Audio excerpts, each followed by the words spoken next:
On this video of The Bedroom Investor, we will be discussing what is gross profit. The gross profit of a company is equal to the revenue the company has made minus the cost of goods sold.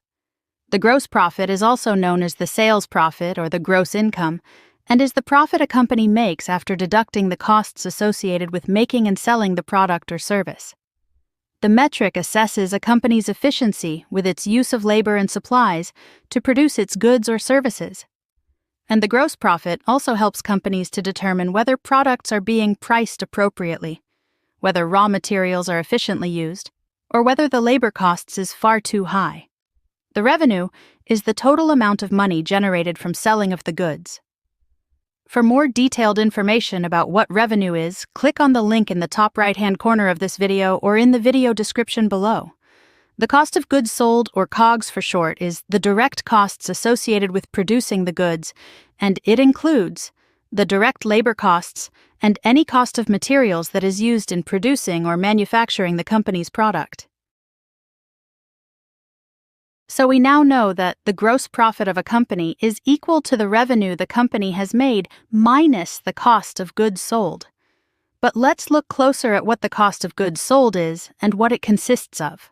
The cost of goods sold includes variable costs that fluctuate with production, such as materials, and direct labor costs, and excludes fixed costs such as rent and facility maintenance.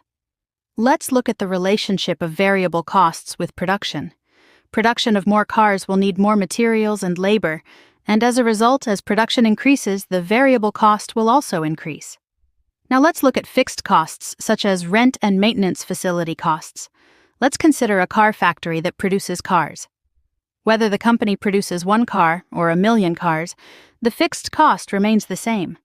The company still has to pay the costs for the maintenance of the facility and pay rent for the premises regardless of how many cars it produces. The fixed costs are not included in the cost of goods sold. The cost of goods sold focuses solely on the costs that is directly involved in creating the product or service. Let's do an example calculation of gross profit. We will use the hypothetical car company, Carla's Car Company, for this example calculation. To calculate the gross profit, we need to look at Carla's Car Company income statement.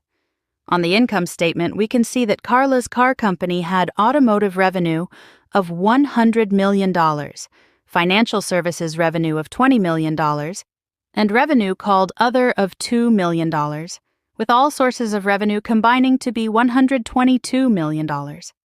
In the expenses section of the income statement, we can see that Carla's Car Company had automotive cost of sales expenses of $70 million. SG&A expenses of $5 million and other expenses of $1 million, with the total expenses equating to $76 million. To calculate gross profit, we subtract the cost of goods sold from the revenue. But remember, we will specifically use the revenue generated from the automotive sales and ignore the financial services revenue, other revenue, and the total revenue. We do this because we only care about the gross profit of the cars being sold. With the cost of goods sold, we will only focus on the variable costs, and in this case it being the automotive cost of sales. We will ignore the SG&A costs, other costs, and the total cost. Again, we do this because we are only concerned with the gross profit of the cars. Continuing with the equation and plugging in the numbers, the gross profit computes to be $30 million. Next, to get the gross profit margin, we divide the gross profit by the revenue and then multiply by 100 to get the percentage. Again, plugging in the numbers and computing it, we get a gross profit margin of 30%. Carla's Car Company has a healthy gross profit margin of 30%. Let's compare the gross profit and gross profit margin of two companies. We will compare two hypothetical coffee shops, Yasmin's Coffee Shop and Zara's Coffee Shop. Yasmin's and Zara's Coffee Shop both generated revenue of $10 million.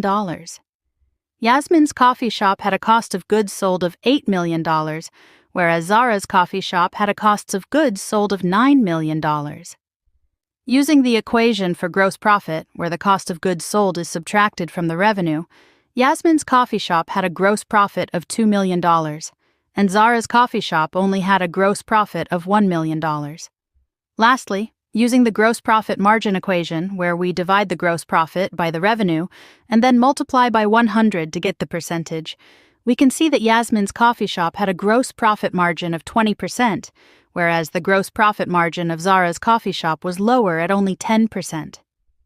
From this, we can see that Yasmin's coffee shop was more efficient at producing coffee and had better product performance compared to Zara's coffee shop. We hope you found this video useful, and thank you for watching. Don't forget to subscribe to our channel so you can receive notifications of our new uploads.